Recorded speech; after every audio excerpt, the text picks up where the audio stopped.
اعوذ باللہ من الشیطان الرجیم بسم اللہ الرحمن الرحیم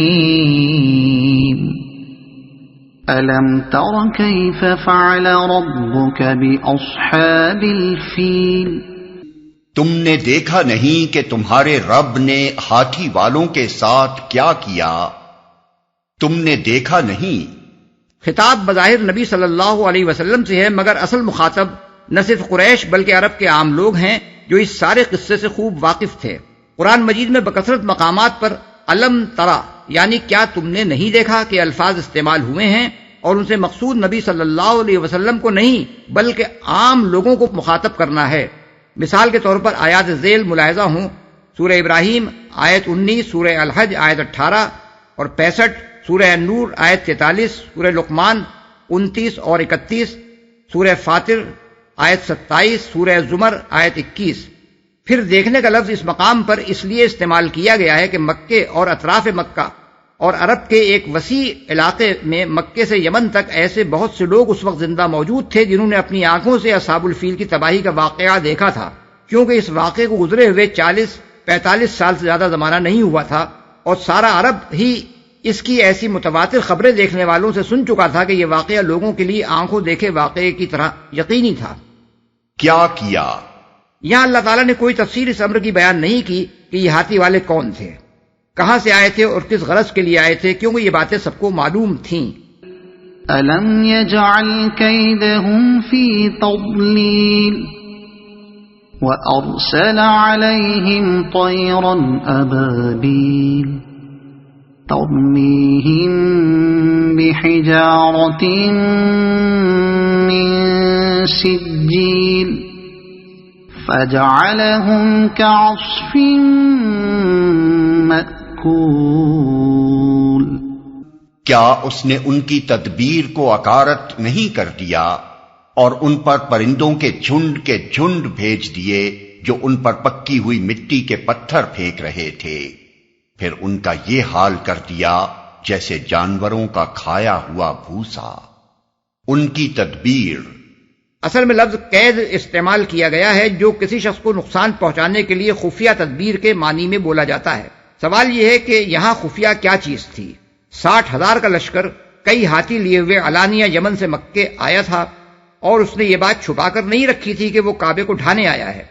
اس لیے یہ تدبیر تو خفیہ نہ تھی۔ البتہ جو بات خفیہ تھی وہ حبشیوں کی یہ غرض تھی کہ وہ کعبے کو ڈھا کر قریش کو کچل کر اور تمام اہل عرب کو مروب کر کے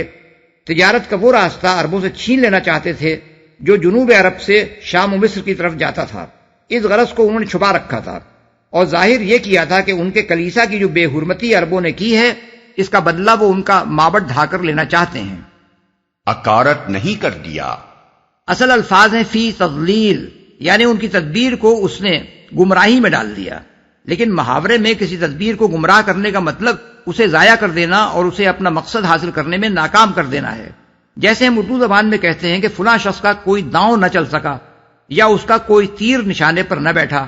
قرآن مجید میں ایک جگہ فرمایا گیا ہے وما قید الکافرین الا فی ضلال،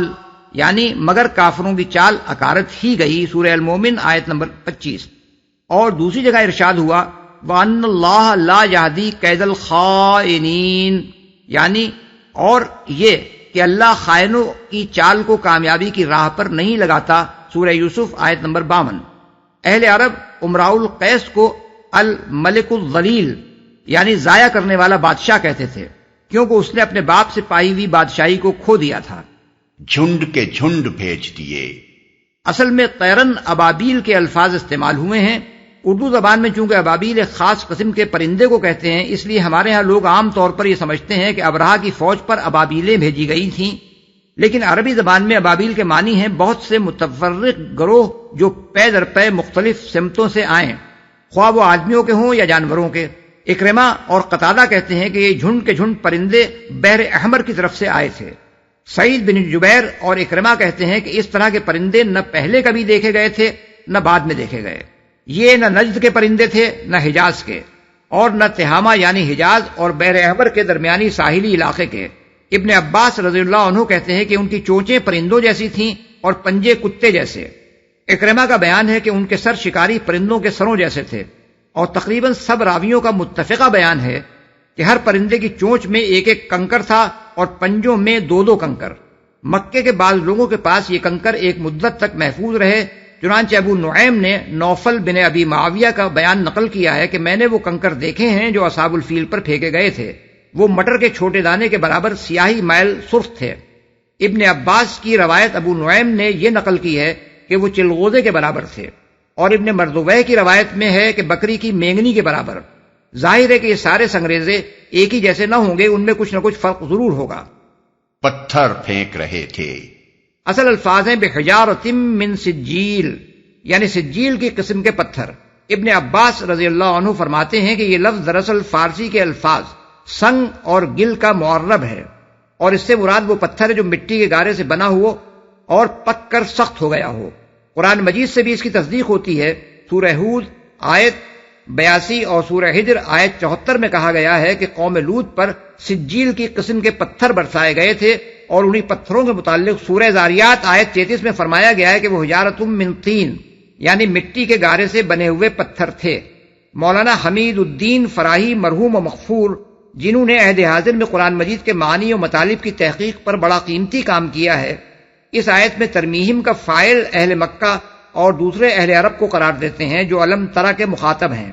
اور پرندوں کے متعلق فرماتے ہیں کہ وہ سنگریزے نہیں پھینک رہے تھے بلکہ اس لیے آئے تھے کہ اصحاب الفیل کی لاشوں کو کھائیں۔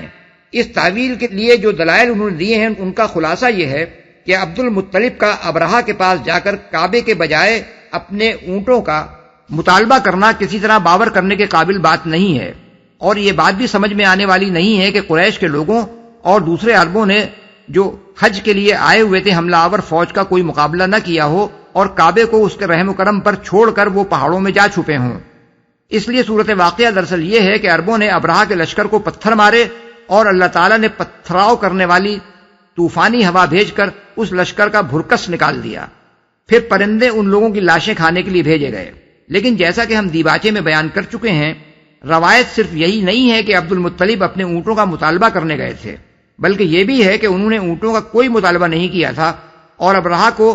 خانہ کعبہ پر حملہ کرنے سے باز رکھنے کی کوشش کی تھی۔ ہم یہ بھی بتا چکے ہیں کہ تمام معتبر روایات کی روح سے ابرہہ کا لشکر محرم میں آیا تھا جبکہ حجاج واپس جا چکے تھے، اور یہ بھی ہم نے بتا دیا ہے کہ 60,000 کے لشکر کا مقابلہ کرنا قریش اور آس پاس کے عرب قبائل کے بس کا کام نہ تھا۔ وہ تو غزوہ احزاب کے موقع پر بڑی تیاریوں کے بعد مشرکین عرب اور یہودی قبائل کی جو فوج لائے تھے وہ 10-12 ہزار سے زیادہ نہ تھی، پھر بھلا وہ 60,000 فوج کا مقابلہ کرنے کی کیسے ہمت کر سکتے تھے؟ تاہم ان ساری دلیلوں کو نظر انداز بھی کر دیا جائے اور صرف سورہ فیل کی ترتیب کلام کو دیکھا جائے تو یہ تعویل اس کے خلاف پڑتی ہے۔ اگر بات یہی ہوتی کہ پتھر عربوں نے مارے اور اصحاب فیل بھس بن کر رہ گئے اور اس کے بعد پرندے ان کی لاشیں کھانے کو آئے تو کلام کی ترتیب یوں ہوتی کہ ترمیہم بحجارۃ من سجیل فجعلہم کعصف ماکول وارسل علیہم طیرا ابابیل،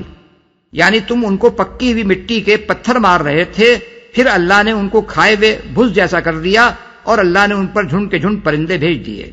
لیکن یہاں ہم دیکھتے ہیں کہ پہلے اللہ تعالیٰ نے پرندوں کے جھنڈ بھیجنے کا ذکر فرمایا ہے، پھر اس کے متصلاً بعد ترمیہم بحجارۃ من سجیل، جو ان کو پکی ہوئی مٹی کے پتھر مار رہے تھے فرمایا ہے، اور آخر میں کہا ہے کہ پھر اللہ نے ان کو کھائے ہوئے بھس جیسا کر دیا۔ کھایا ہوا بھوسا اصل الفاظ ہیں کعصف مأکول۔ عصف کا لفظ سورہ رحمان آیت نمبر 12 میں آیا ہے، ذو العصف والریحان، اور غلہ بھوسے اور دانے والا۔ اس سے معلوم ہوا کہ عصف کے معنی اس چھلکے کے ہیں جو غلے کے دانوں پر ہوتا ہے اور جسے کسان دانے نکال کر پھینک دیتے ہیں،